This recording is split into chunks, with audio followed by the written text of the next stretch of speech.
Hi, Danielle. Hi, Casey. I have to say I am truly excited. We're doing sort of a special bonus sesh episode of Bitch Sesh today because we felt we needed this. We're in some tough times right now. COVID, we've been dealing with it for over 8 months now. I am depleted, I have to say. And with the election coming up and all the nerves around that, I just think we needed a little hope. And while you and I are spiritual leaders in our own right concerning the Housewives, of course, it felt like we should turn to someone with a credential and someone who's actually done something for this planet. And I have said in the past, Danielle, many times about whoever our guest is, you know, this is the guest I've been most looking forward to. And I want to say now, I've been lying about that. Because we have a guest today who, with the exception of my children and therapist, Dr. Hattie Myers, means the most to me in this world. She does not know me. And most likely after this will request space. But Marianne Williamson has done more to put love and compassion in this world than anyone. Truly, I believe that. Now, Marianne Williamson is a best-selling author. For those of you who don't know, who you must live on another planet. She's a nonprofit and political activist and spiritual thought leader. For over 3 decades, she has been a leader in spiritual and religiously progressive circles. She is the author of 14 books, 4 of which have been #1 New York Times bestsellers. Wow. Again, just like us, Danielle. Yeah. Yeah, exactly. It's like we're all triplets. A quote from the mega bestseller, A Return to Love. Our deepest fear is not that we are inadequate. Our deepest fear is that we are powerful beyond measure. I'm sorry I had to say your own words back to you. It's almost embarrassing, but it is considered an anthem for a contemporary generation of seekers. Williamson also founded the Project Angel Food, which is huge. It's a nonprofit that has delivered more than 12 million meals to ill and dying homebound patients since 1989. The group was created to help people suffering from the ravages of HIV/AIDS. And as many of us know, she ran a presidential primary season, which was so wonderful to see her run for president. Wonderful. And she's also worked throughout her career on poverty, anti-hunger, and racial reconciliation issues, which she has advocated for reparations for slavery since the 1990s, which I have to point that out is so wonderful. And in 2004, she co-founded the Peace Alliance and supports the creation of a U.S. Department of Peace. Long intro, not at all short. I want to add one more small thing.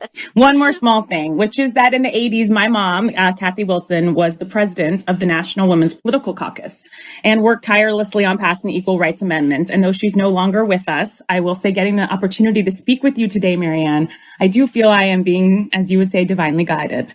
And I thank you from the bottom of my heart for speaking with us. I'm your biggest fan, and many times I've hosted a party with a playlist playing, and after Beyonce will come your meditation, and it's a jarring switch for everyone as it just jumps on with an orb of light. Please welcome Marianne Williamson. Woo!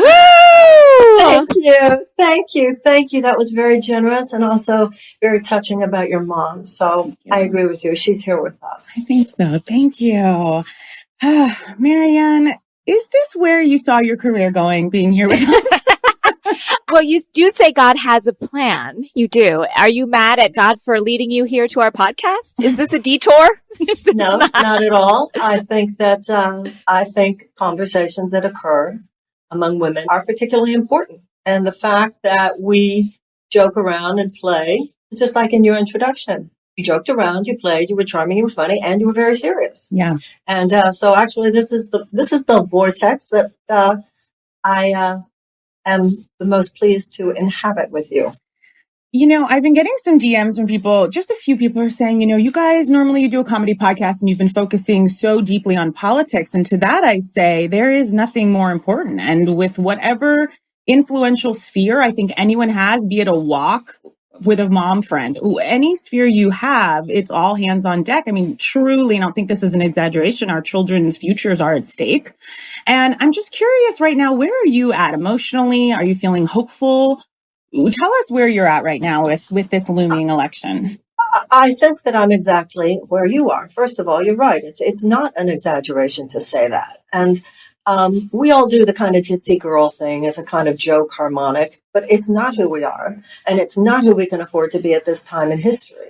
And I don't think that we should be coddling that in ourselves. And I don't think we should be coddling that in each other. Anybody wants to know why we're talking about politics right now, they're the one who should be having to apologize, not us. Yeah. And this is like, when you think of where we came from, when you think of what the suffragettes went through, just so that we could have the chance to vote, the suffering that those women went through. You know, they were cast in prison for marching. And the conditions in the prison were so horrific that they went on a hunger strike. And the response of the prison establishment was to send men into their cells and force these metal contraptions onto their necks in order to force feed them. Think what that experience must have been. So if you put that together with the abolitionists, together with civil rights, it's our turn to be courageous and to be serious, because life is serious. I think you mentioned, Casey, that you have children, right? Do you, Danielle, also? Yes, I do. I have a daughter. Yeah, exactly. So, you know, I think if you're a mom, you know, you don't have to be a mother to have come to the point in your life where you know, I'm not a little girl anymore and other generations matter and our job is to take care of them. Something happens and we're no longer even wanting to pretend like we're little girls. No, it's not cute anymore. No, it's not cute anymore. This is a very adult, mature moment in history, and we need to be very adult and mature in order to stand up for it and to it. So I'm impressed and admiring, and would expect nothing less than that you would be talking about these things right now. And I think the fact that women have not weighed in on some of these very important issues is one of the reasons why we're where we are.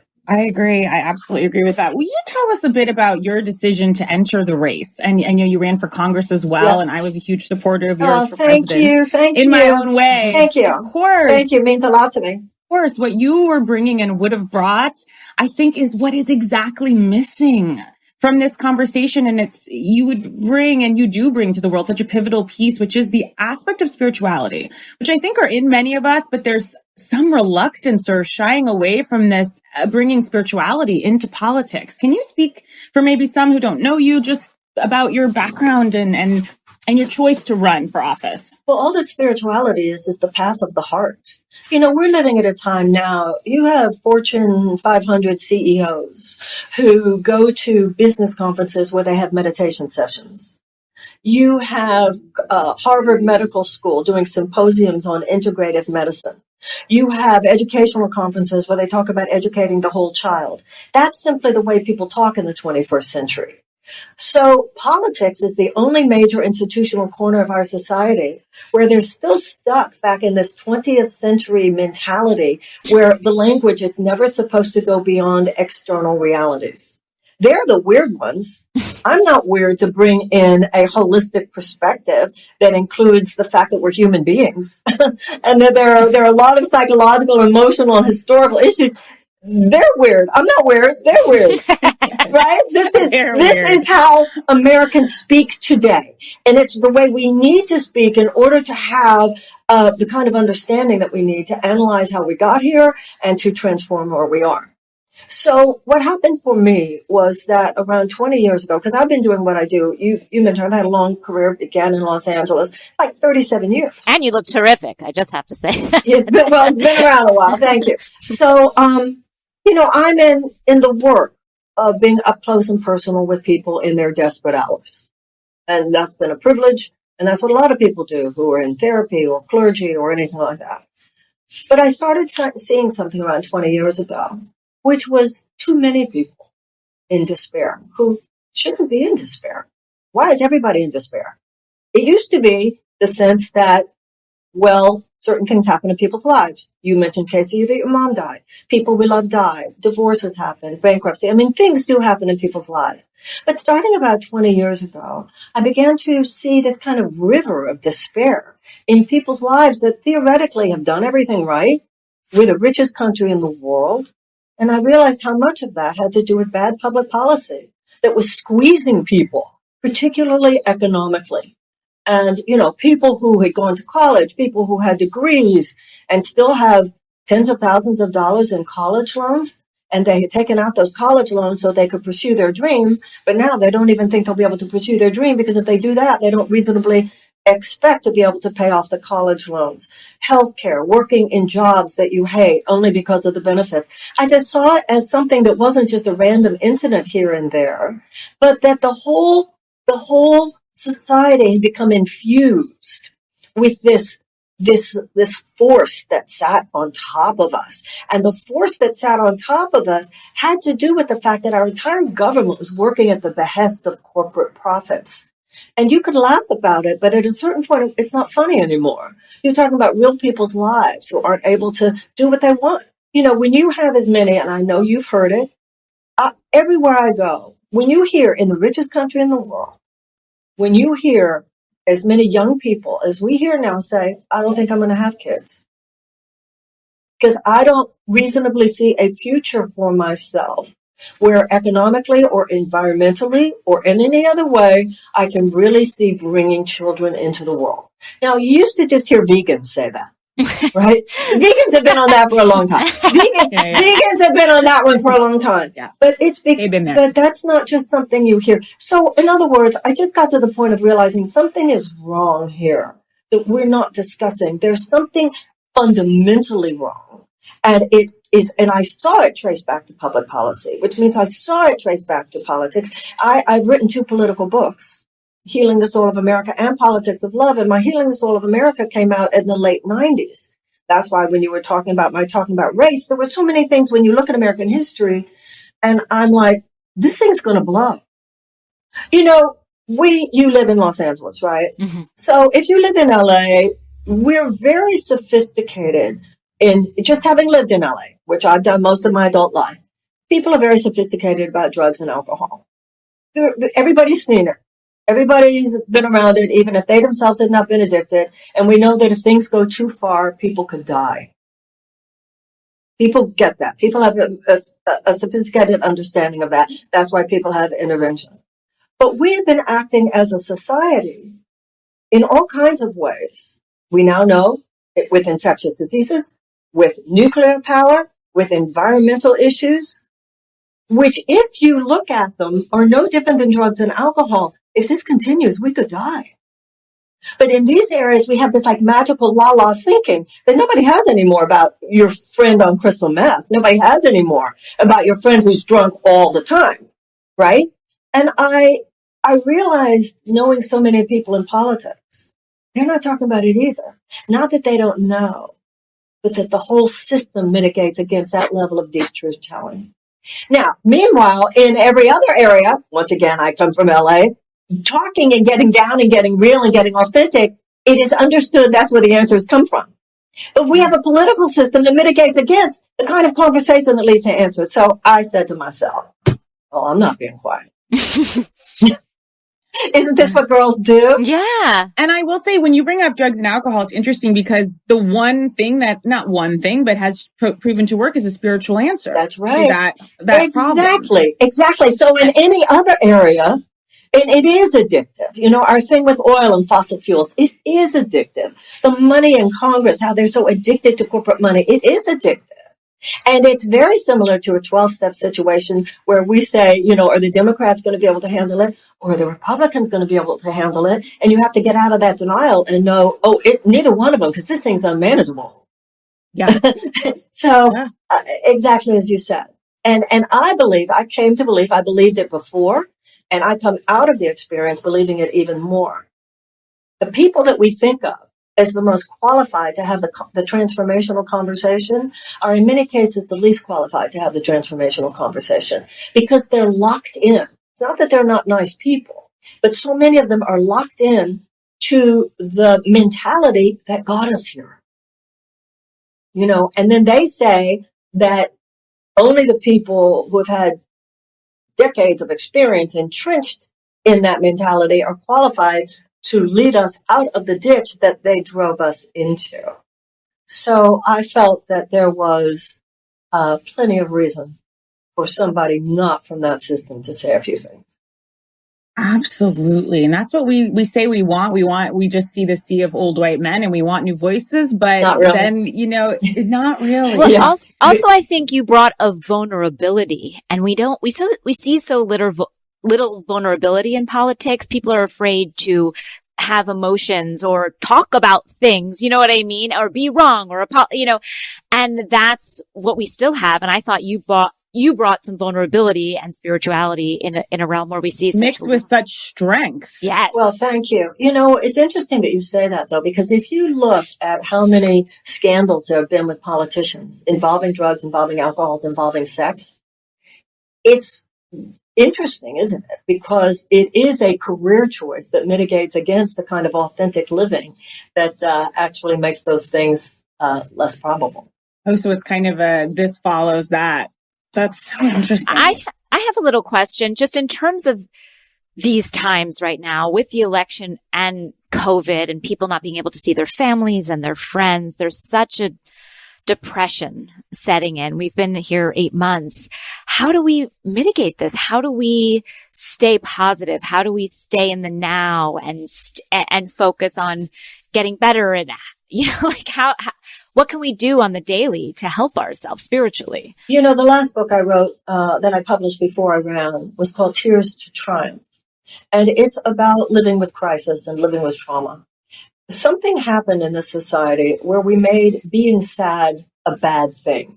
We put a cheap yellow smiley face on everything. Happy, happy, happy. That somehow a sad day is bad. A sad day is simply part of life. And if you don't learn from rough times, you are more likely to be completely verklempt when a really rough time comes. Right? This is a sad time.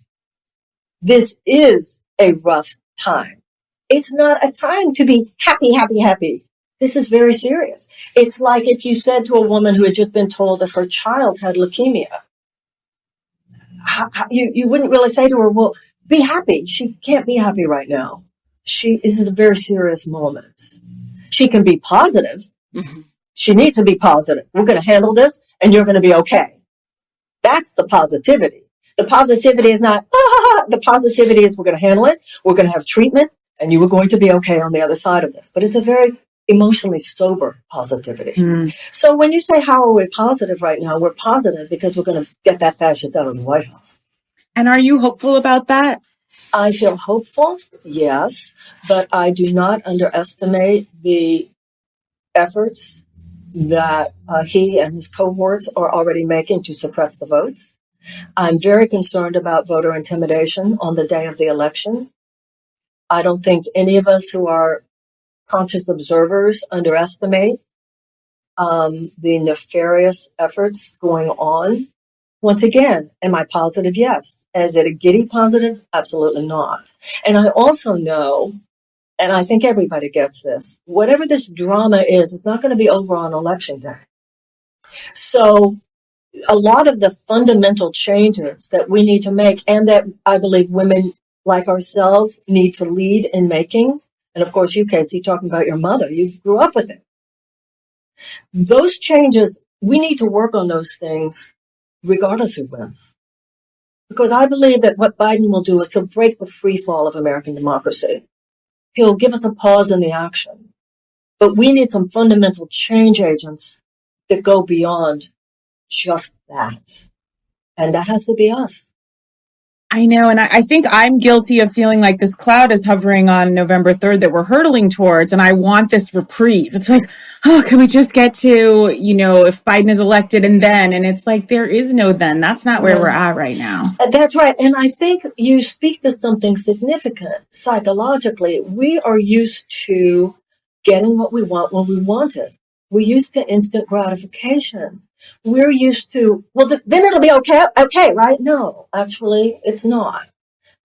This is big, big, big drama. Yeah. They weren't sure when World War II would be over either. They weren't sure when the Civil War would be over. They weren't sure when the Civil Rights Movement would succeed. And I think finding that level of emotional and psychological foundation within ourselves, which, by the way, we're ready for. That was one of the things I got from running for president. The American people are not the problem. The American voter is not the problem. I saw it over and over and over again. Our political establishment talks to people like they're children.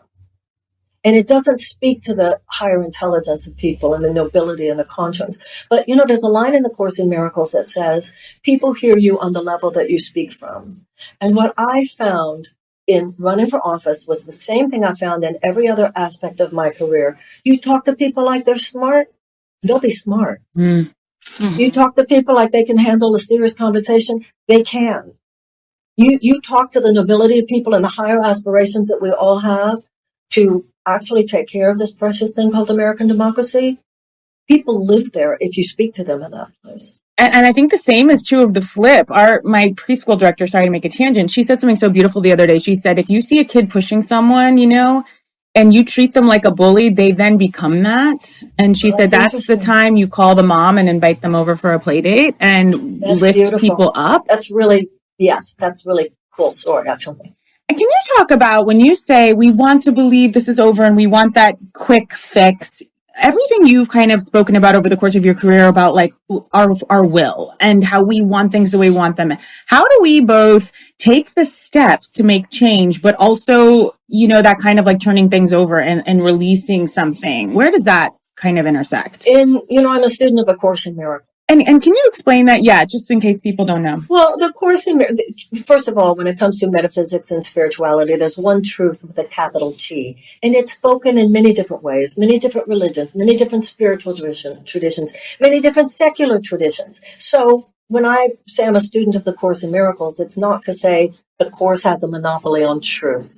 It's just one statement of universal spiritual truths. There's no dogma, no doctrine. It's not a religion. It's a psychological training in the relinquishment of a thought system based on fear that dominates the world, and instead the acceptance of a thought system based on love, which is a shift in thinking. That's all it is. And it's really what forgiveness is.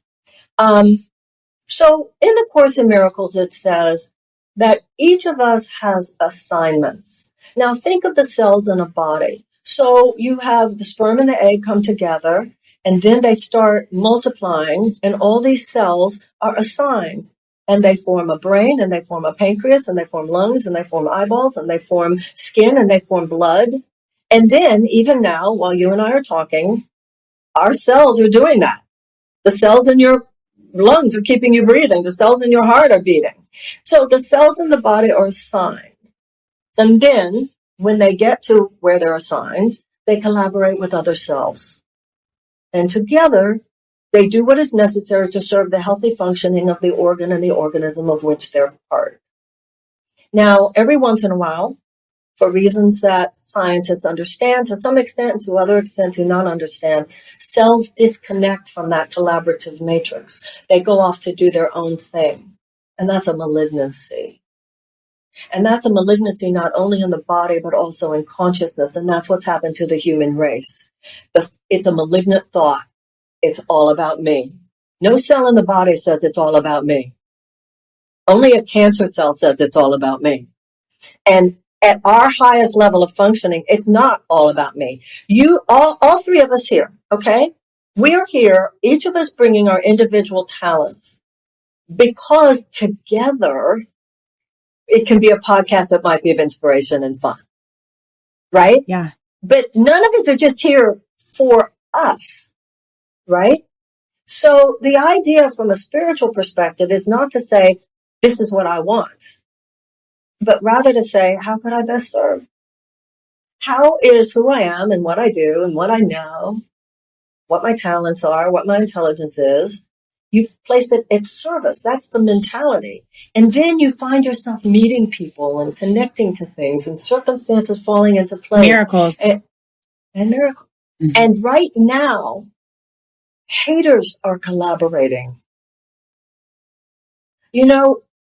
When you see bigotry and racism and anti-Semitism and homophobia and xenophobia and Islamophobia and all those things brought together and harnessed for political purposes, this is very serious stuff. You talked before about how can we all be happy? This is the kind of stuff that caused the Holocaust. Mm. This is the kind of stuff that allowed slavery to happen. This is the kind of stuff that caused genocide in Rwanda. And the antidote to it is to take dignity and decency and goodness and the fact that we're decent people and we want to do good and we're not perfect, but we're good enough. And we come together and we harness that for political purposes. And at this point, whether it has to do with how we look at the climate, how we look at race, how we look at economics, if we don't do that, your children, my child, my grandchildren, hopefully someday, your grandchildren someday, this is a moment for all of us. You know, in my exercise, my lesson this morning, you say, where would you have me go? What would you have me do? What would you have me say? And to who? Marianne, I have that written down. Did you do that one too? Was that your No, lesson today? no, Marianne, I say that prayer every single day because I wrote it on a notebook in a workshop that you had at the Saban Theater. And I say that, Danielle, I told you that the other day. Casey says, I say this every single morning. This is the prayer I say every single day. It's a profound alignment. You know, it's like doing yoga. Yes. What would you have me say and to whom? And to whom? It's like doing yoga or going to a chiropractic session. You align your spine. And, you know, just like in yoga, you get in the right position, the right asana. It's putting your mind in the right position. And it's just like yoga because it's training your attitudinal muscles. None of us are perfect. None of us are enlightened masters, but most of us, and I think that would include all of us, we're better than we used to be. Oh, yeah, I hope. I hope.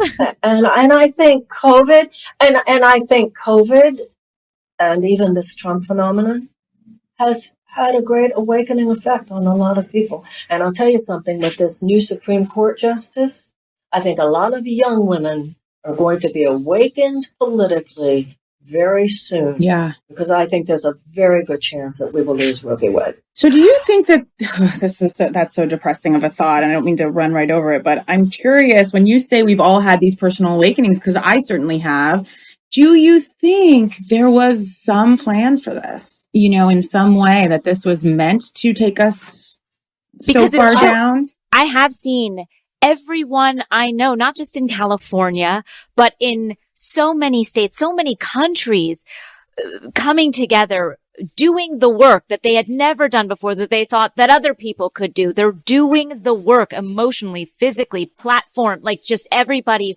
working to do better, be better in a way I've never seen in my, 40 plus years. Well, I think you mentioned something really interesting by saying it's international. There is a global shift that's happening now.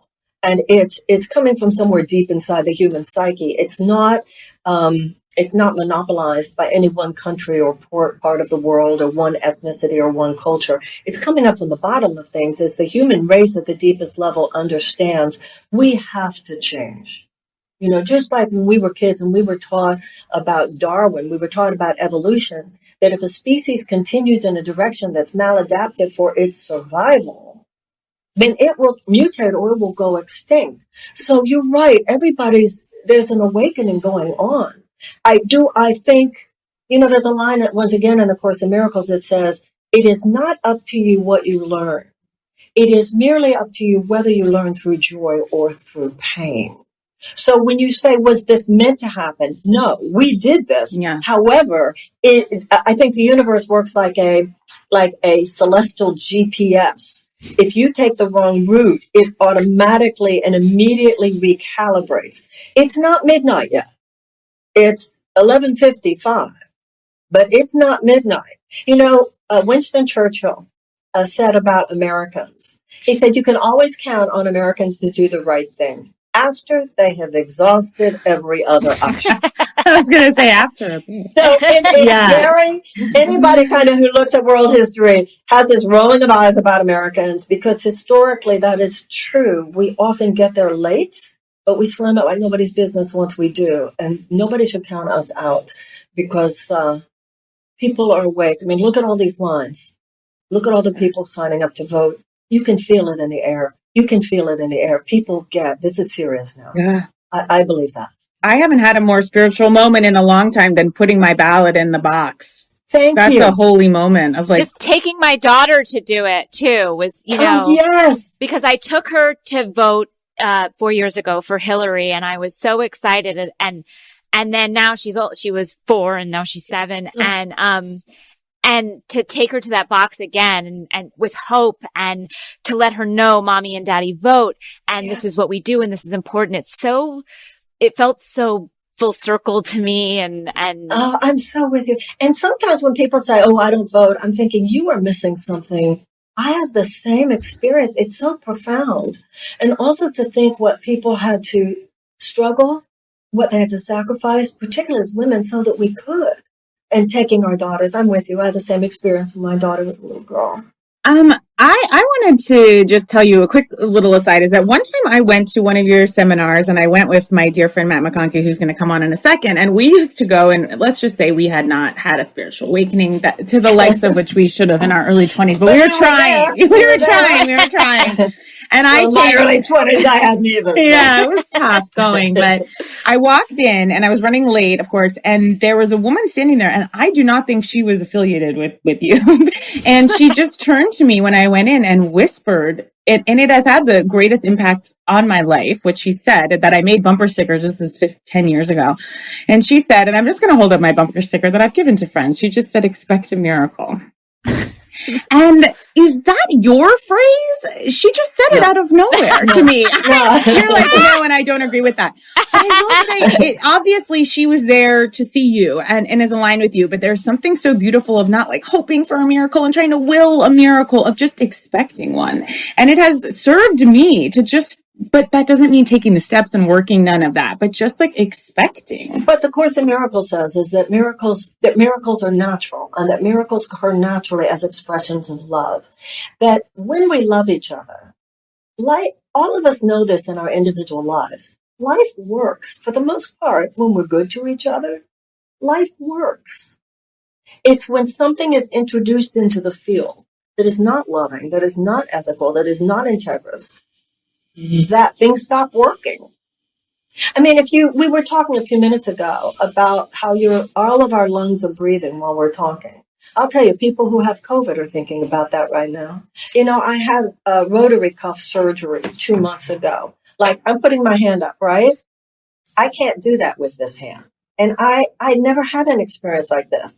I had never stopped to think how amazing it is that I can just go like this. Well, you start thinking about it when you can't. So what do you call nature if not miraculous? You know, when you have something happen like what happened with my arm, I had never thought about the fact that I can put my hand out and my wrist knows what to do and my elbow knows where to go and my fingers flop where they're supposed to flop.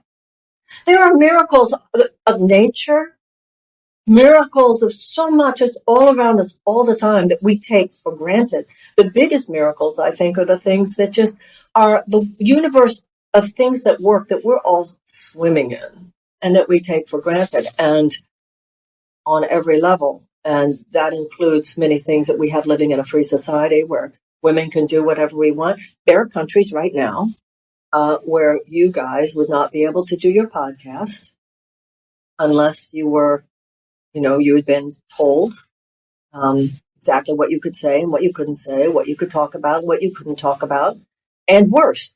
So I think an appreciation for things that matter is the appreciation for miracles. And, you've also spoken, and this really impacted me a lot. I have a personality. I get frustrated easily. I've struggled with a little anger now and again, but you've said that every interaction is an assignment. It's kind of a small miracle every time. If you're at a toll booth, if you're, getting coffee, if you see a neighbor, anyone that you interact with is kind of this if you look at it as a kind of divinely guided interaction, first of all, it makes life much more fun, but it's just a little magic kind of sprinkled through your day. But this idea that there are no mistakes and no interaction is a mistake. It's just shifted the way I look at the world. There's just a magic that can happen in interactions. There's a synchronicity. Absolutely. And by the way, I have had the same very much experience. The Course in Miracles does say every human encounter is an interaction, is an assignment. And I've experienced the same thing that you just said, that in every human interaction, I get to practice being the person I know in my heart I should be, and that most in my heart I want to be. Every interaction. And I think we've all had the experience of messing up in moments that we didn't take seriously enough. Making mistakes in situations that we just entered unconsciously. We weren't really thinking. We weren't really thinking about doing our best, and then really regretting it later. Whether So many. it's because, right? And also, in terms of what you just said, and myself with my own personality characteristics, I found, and just the way that you were talking about with anger, etc., I couldn't just say, Marianne, change your personality in that kind of a situation. If I had a personality issue in any situation, then really it was a personality issue I had in pretty much every situation, whether it showed up or not. I've seen that in a lot of areas of my life, what you just said. And none of us are perfect, and none of us get it right all the time, but it does become an attitudinal framework that you don't have before you know those things. Oh, I was just going to sort of take us on a different thing, just because I was thinking about, you were saying like finding those small things in these times, and in these sort of darker times, are there things that you, like, this show is a lot about like guilty pleasures and stuff like that. Do you have something that, like, when you just need to put your mind away, when you don't want to think about anything, that you watch or do? After you've done the work of your day. Yes. After you've done the work of your day and the hard stuff and the stuff where you're doing and trying and working, is there something you do or watch or read that is like just you can turn your brain off and not even think about anything? Well, yeah, The Crown. Yeah. Yes. And Grace and Frankie. Our dearest friend, June Raphael, plays Brianna, the daughter, our dearest friend. Oh, God, she's brilliant. She is. My writing partner and friend. She is the best. Please tell her what a fan I am. She is brilliant in that show. Oh, my gosh, she is so brilliant. And that's an example. Her acting in that show is an example of what you just said.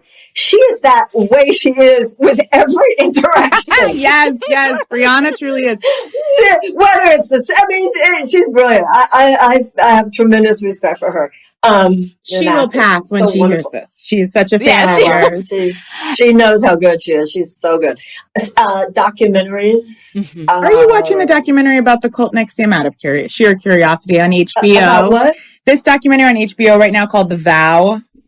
About this, what is it? I hate to say it, but it's kind of a sex cult called NXIVM.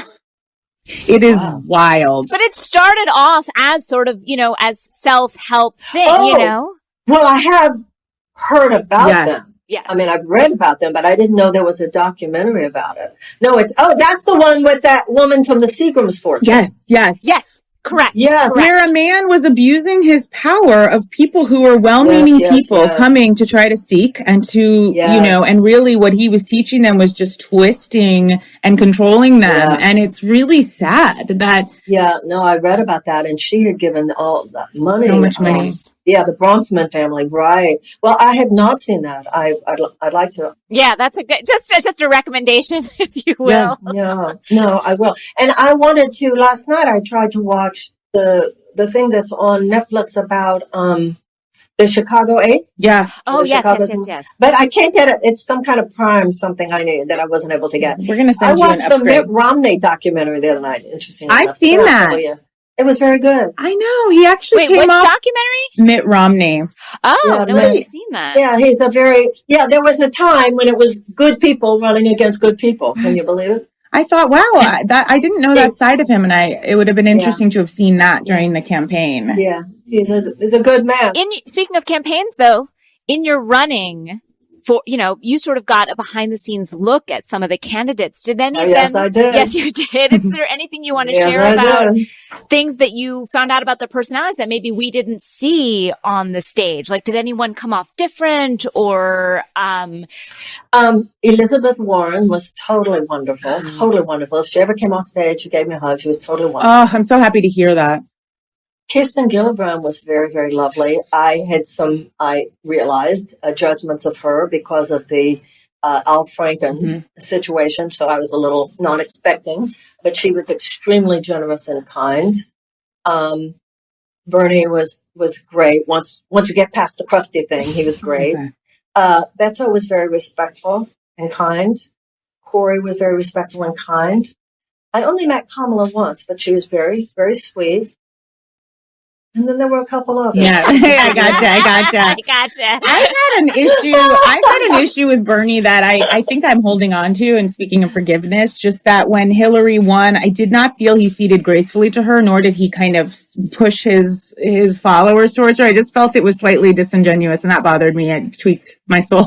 Well, he would very much disagree with that. Yeah. Okay. I'm glad to hear that. That's my wrong perception then. Well, I don't know about wrong, but he would very much disagree with that. And also, let's not forget what the DNC did, by the way, twice in a row. So it would take any of us a moment to catch our breath. That's true.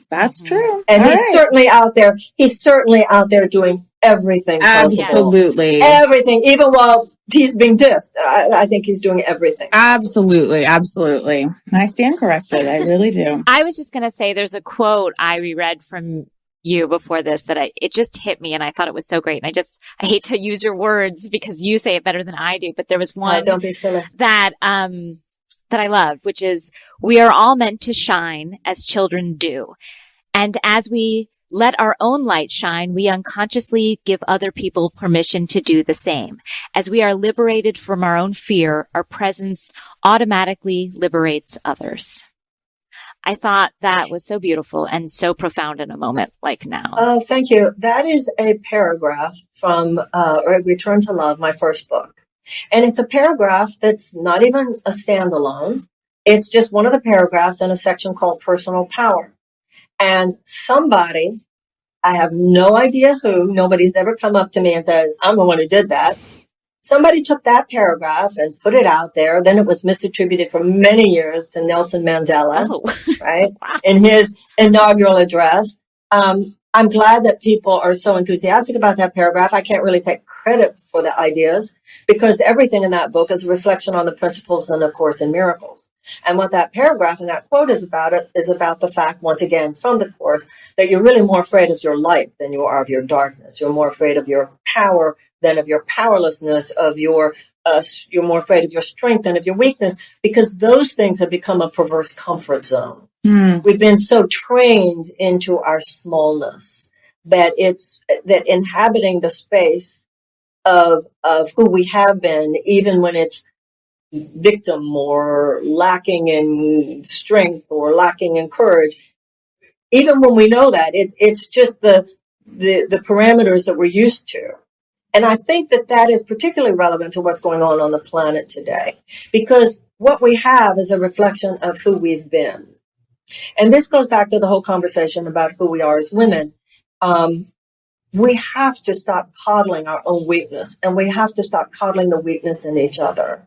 And we have to, if each of us will just show up a little more fully, with a little more confidence, with a little more strength, with a little more courage, with just a little, we're all, like you were talking before when I said we're better than we used to be. And you said yes. Who of us isn't? But no matter how good we are now, we could up level in some way. Yeah. And I don't think we all, most of us, need to make these huge changes right now, just in the areas where you could do better. Well, you have a quote that I think speaks to this, which is you said that women are still in emotional bondage as long as we need to worry that we might have to make a choice between being heard and being loved. Well, I know now more than ever, having run for president, that saying what you really think will not get applause from everyone. Give it up. I remember there was a time a few years ago, we were all putting on our screensavers, well-behaved women rarely make history. And there are very subtle and insidious ways, by the way, coming from other women as well as from other men, that we are told in no uncertain terms to color within the lines and to toe the line. And I certainly saw that running for president, because when I said things that were inconvenient to the system I was inhabiting, this vicious smears that were thrown at me. And like I said, as much by women as by men. I saw how things work. But I also realized, one of the things that Republicans do, if Republicans say something and you don't like it, they just say it again. And what I realized, that never occurred to me. Yeah. That just never occurred to me to do. Okay. I would have just, I would run away or build a hole and sink into it usually. Yeah. That's exactly right. Although I read a study a few years ago that if a woman, and I can't remember where the gender issue was, whether it had to be a man or not, but I don't think it matters. If a woman says something and people mock it or make fun of it or in whatever way withhold their love, if even one other person says, actually, I agree with her, the whole system changes. And I think that's a very big issue of sisterhood now. If you hear a woman saying something that gets her mocked, that gets her humiliated, that gets her smeared, that gets her attacked, that gets her whatever it is, and you agree, and you're afraid to say something because you think, well, if they're making fun of her and I say I agree with her, they'll make fun of me. See, that's where I saw how all that goes down. Say, actually, I agree with her. And that's how we're going to change the conversation as women. For women to fundamentally change the conversation that the status quo has prescribed, particularly the political and economic status quo, will not be appreciated or applauded by establishment forces, but we have children and a planet to save. It's not about being liked. Exactly. It is. Exactly. And especially we in our silence don't realize how many other people are thinking the same thing, but they might be afraid to say it. So enough of us just need to say it anyway. Yeah. We should feed the children first. We should save the planet first. Yeah. And then we should take care of the babies first. Okay, we don't want to keep you long. Just two more little things, but could you just, for our listeners, what is your kind of morning? I just think everyone would love to hear this. Your routine, your spiritual routine, if you would, in the morning. And do you do it every day? Okay, my first spiritual routine is to make a really good cup of coffee. Ooh, I like it. I like it. But with a little orange juice, and I know that's not good. I know that there are doctors saying, oh, no, not the acid and the coffee, but you know what? Spiritual. Okay. Yeah, that's okay. And then I sit down in the other side of my room, and I open the Course in Miracles. And I try to tell myself, don't check the phone first. But I usually give myself the excuse that my daughter, because she lives in London, is probably already up. But then I wonder, are you really doing it because your daughter's text might be there, or are you not doing it because you're addicted like everybody else? So I go through that inquiry. Yeah. But then I'm pretty good at getting myself to do the course first. And anybody who knows me well knows, give me my morning time to do all that. And then I can. Without that, I am sort of as fractured and all over the place as anybody else is. That time, whether it's the course, whatever your practice is, the Course in Miracles says 5 minutes in that place of whatever your place is in the morning will guarantee that level of peace is in charge of your thought forms throughout the day. If you don't have, particularly these days, if you first thing in the morning download the craziness and the chaos of the world, what did Trump tweet this morning? What are the polls? What's going on? It's all so insane right now. If you just download that, it's like when you wake up in the morning, you take a shower, you take a bath, you brush your teeth. You don't want to take yesterday's dirt into the day. But if you don't meditate or reflect, whatever you do, then you're taking the stress of the entire world out into the day. One of my favorite quotes is by the French philosopher Blaise Pascal. He said, every problem in the world stems from man's inability to sit quietly in a room alone. I think even COVID, somebody said to me the other day, something about what have you been doing during COVID? I said, I've been trying to understand. No, I said, I've been trying to rest up after the last 65 years. I've been trying to process the last 65 years of my life in a way that all the doing makes more difficult. And I think everybody knows that. Yeah. We've been forced to be quiet about some things we probably needed to be quiet about. Yeah. I did think that especially when COVID first struck, I almost was like, this is a breath for the earth. Like because everything had stopped, at that point where like people weren't driving, they weren't working. And I did feel like this is nature saying, give That's us right. a breath to. And you saw pictures of cities. Yes. And it clearly was. Not that I think this is a good, obviously so many people have died and suffered with it, but I did think that this is a time to go inward and hopefully heal ourselves and heal the earth a little bit. That was the one thing I could hopefully take away. And I don't know how far we've gotten in that, but that was my one thing. I think we have gotten. I think even the whole BLM and George Floyd, and I think the fact that there was more quiet at the time, it wasn't competing with so much other craziness in our lives, I think aided people in knowing something is so wrong. So very wrong. Yeah. So wrong. Because usually so many ultimately unimportant things are inundating our consciousness all the time. And a lot of those things have fallen away. And that's a good thing, not a bad thing. In some of the ways we'll never go back are good. Yeah. Before I bring out our friend Matt to answer one more question, I wanted to just recommend, if I could, 2 of your books. An older one, actually, first, which is The Gift of Change, which I've carried this with me and I've given to so many friends because, so there's just so many points of change in everyone's lives, but it has such beautiful prayers in here. And I think, obviously, I love A Return to Love, but I just think there's something so beautiful about the gift of change, be it grief, and I really like what you talk about a lot of times I think in life we go after a goal where I wanted to be on Saturday Night Live, but then I got there and it was so dissonant. It was like, actually, I didn't.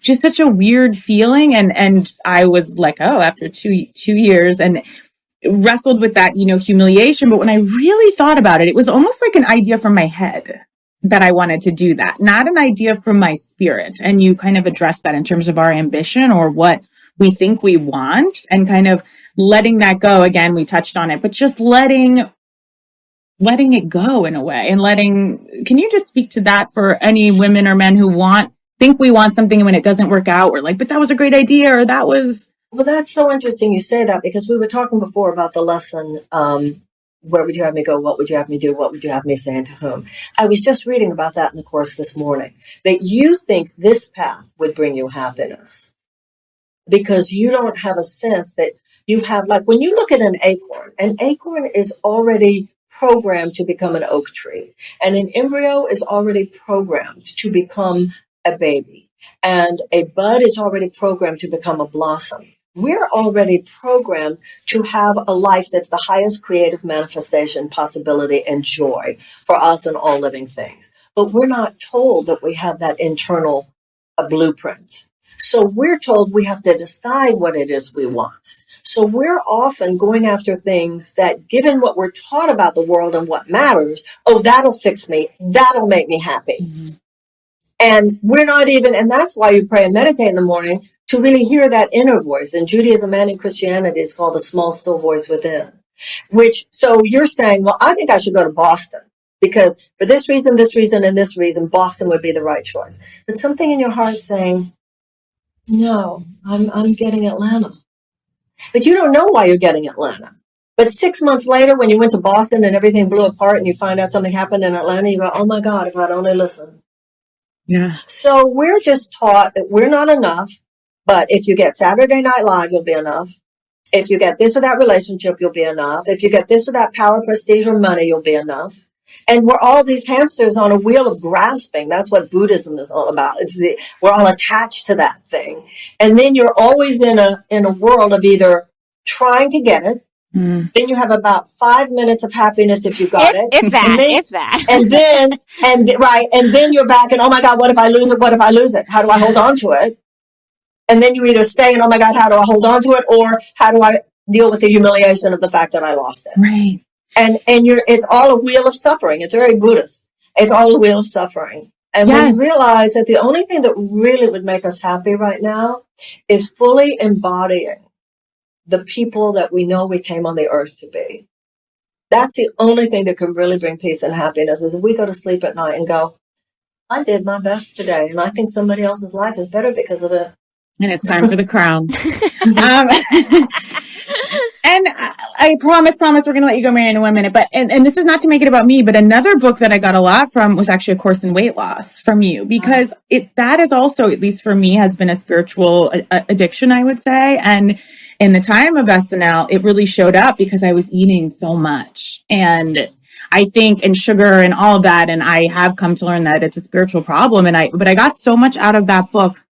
Because you weren't saying like you have to be thin. It's not that kind of book. It's really just about what you're hiding or alienating from yourself. Or can you just speak about that book just for a second? I just think our listeners would love to hear it. Yeah, I'm glad that you pointed out that it's not a you need to be thin book, because I was very unjustly and inaccurately portrayed as saying that it was on the campaign. People said whatever. There are psychological and emotional and spiritual issues involved in any kind of obsessive or addictive behavior. And we all know that. Mm-hmm. And one of the things I found when I wrote that book, I did some seminars with people where I was so impressed. People who have gained and lost sometimes hundreds of pounds, who know more about calories and exercise and metabolism than any of us will ever know. That's not where Doesn't matter. That's not what they were lacking. And I have a lot of compassion, because if you are drinking too much, there's a good chance you can hide it from other people, or at least for a while. If you are doing drugs, there's a good chance you can hide it from other people, at least for a while. If you are playing games with your sex life or your romantic life that are dysfunctional or maladaptive, you can hide it from people at least for a while. Weight issues cannot be hid from people. And also, you can have a wonderful day and be so strong, but the next day you don't yet see affirmation of that in the mirror. So the character it takes, I have a lot of, and also, when you were asking, what do you do to escape? I saw it in myself, too, at the beginning of COVID. I mean, you would see all those cartoons of people, like everybody overeating during COVID. Yes. Me too, just everybody else. So that's what that book is about. It's about the emotional and psychological issues of weight, which when I started the Course in Miracles, I always had a problem with 10 or 15 pounds that I didn't want. And I'm only 5'2", so 10 or 15 pounds was just enough to keep me in a self-hatred mode, right? 15 pounds was it. And I tried everything, and anytime I've tried to lose weight, I've gained it. So when I did the Course in Miracles, I came to understand, this was when I was a young woman in my 20s, and I came to realize that we all have a wall in front of us because we're afraid of other people. And the training of the course was simply to put your hand across the wall and just not wait for other people to come get you, but for you to reach across the wall. And I was first doing the course, and one day I looked down, I looked in the mirror, and I looked down, and the weight was gone. And I realized it was the materialization of the wall that I kept around myself because I was so afraid of people. Mm. You know, just like anger is a way we build a wall. Weight is a way we build a wall. Neediness is a way we build a wall. Being controlling or obnoxious is whatever I can do to separate myself from other people, right? And so with weight, I realized that my physical weight was the materialization of that wall. And I'm glad that you liked the book, because I've been touched in that work and really moved. Because I think people who have that issue have a lot of wisdom, have gained a lot of wisdom, and have a lot to say. And I have such compassion. It's a stigma still. People are very cruel, and I just have such compassion as well. And I really, really love that book. We're just going to bring out our friend. Oh, go ahead. Oh, no, I just do think that there's a real good movement going on in the society. Me too. About beautiful no matter what your size and all of that. That's very cool. Absolutely. Absolutely. Very good. We're just going to end with just a comment and a question from our friend, Matt McConkey. Here he is, who's helped us so much today. And and I mean, we love you so much. Take it away, Matt. Hi, Marianne. It's such an honor to talk to you, and thank you, Casey and Danielle, for just giving me the chance to say hi. As Casey mentioned, we used to come hear you speak every Monday night, and there's one thing that I've just kind of always wanted to say to you, which is, not to quote your own work back to you again, but I have heard you say more than once when you're referring to the period of time that you were, working with AIDS patients and you founded Project Angel Food, that gay men in Los Angeles are the reason I have a career. And we were laughing because Casey and Danielle often say the same thing. But it worked for Cher. It worked for Beth. All I want is to be loved by gay men. It's true. Cher, Madonna, and Marianne, the Holy Trinity. Since I know a lot of other gay men are listening, I just wanted to say that, when I was watching those Democratic debates, I was so struck looking at all those people on the stage and thinking, if this were even taking place in the 90s and all the same people were running, only one person on that stage would have been fighting for me. And that person is you. And I just have always wanted to thank you for that. Thank you. I'm so sorry that I'm so emotional, but could you just maybe say a few words about your connection to the community? Well, it was a mutual love affair. I mean, I tried to show up for you and you showed up for me. I wasn't kidding when I said gay men gave me my career. I didn't, when I first started my lecturing in Los Angeles in 1983, it just so happened that the scourge of AIDS burst onto the scene at that time. And Western medicine, it wasn't like it wasn't trying, but it kept playing its cards and coming up with nothing. It took a while. And also the institutional religions, having to work through their own homophobia, whatever, were very silent for a long time. So I was this thin young woman, I was like 31 years old, talking about a God who loved you no matter what, and how miracles happen. So there was just this natural coming together. And anybody who was there at the time, it was like living through a war zone, which in some ways is similar to COVID, but this is the main difference. With COVID, anybody can get it, but if you get it, you have a very good chance of surviving. With AIDS, it was difficult to get, but if you got it, until they started developing drugs, it was almost certain that you would die. Mm-hmm. So that put us into a place, much like we were talking about earlier on the program. This is serious. It's just not a funny time. But what we had at that time was each other, that we could be there for each other, that we could, that someone could know you will not be alone. Mm-hmm. So that's why we did support groups every day. That's why we started the Center for Living, just so that people wouldn't be alone in their houses. And then when people couldn't leave the house, we would take them food. We were all together. And I think that anybody who was there at that time was marked by something. And I feel it was a privilege. It's very sad to think some of the people who didn't make it, but they certainly left their mark in me and in many, many people. Thank you, Marianne. Thank you. Wonderful. On a much lighter note, another thing much lighter. Much lighter is I came to a Christmas Eve seminar that you did once at the salon, and I was alone, didn't have anything to do on Christmas. And toward the end, you were leading a meditation. We all had our eyes closed, and it had been such a beautiful night. And then there's this long silence, and then suddenly you broke out into song. I sang "Oh Holy Night." Oh, Holy Listen, Night. I am rehearsing. Let me tell you something. I am rehearsing "Happy Days Are Here Again." because if when Biden wins, I'm rehearsing.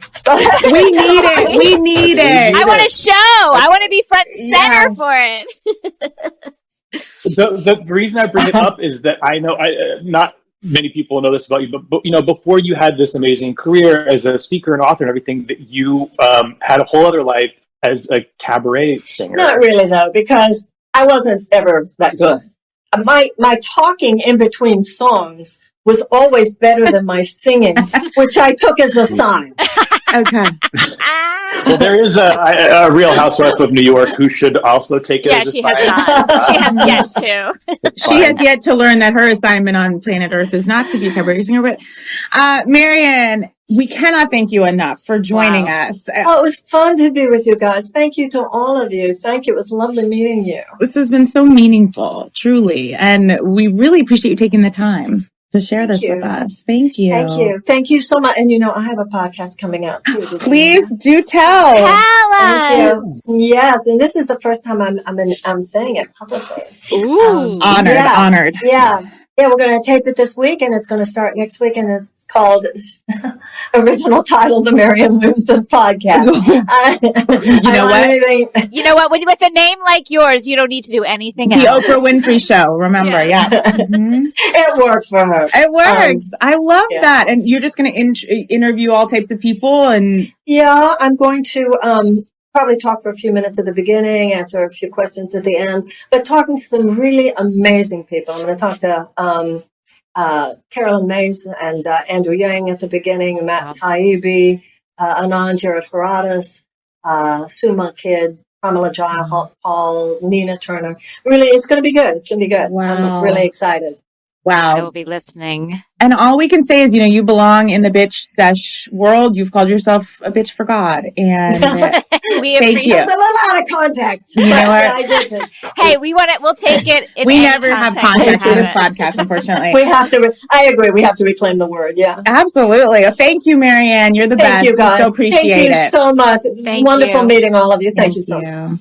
And please follow Marianne Williamson to hear about everything that she's doing. She's on Twitter at Mar Williamson, I guess Mare Williamson, at Instagram at Marianne Williamson. She's got YouTube, she's got Facebook, and she has a new book, A Politics of Love, a handbook for a new American revolution, which is at Amazon, Barnes & Noble, IndieBound. And of course, she has an upcoming podcast, which is so exciting, the Marianne Williamson podcast, as we discussed, and they start taping this week. So look for it very, very soon, everywhere you get podcasts. Thanks so much for listening. Take care.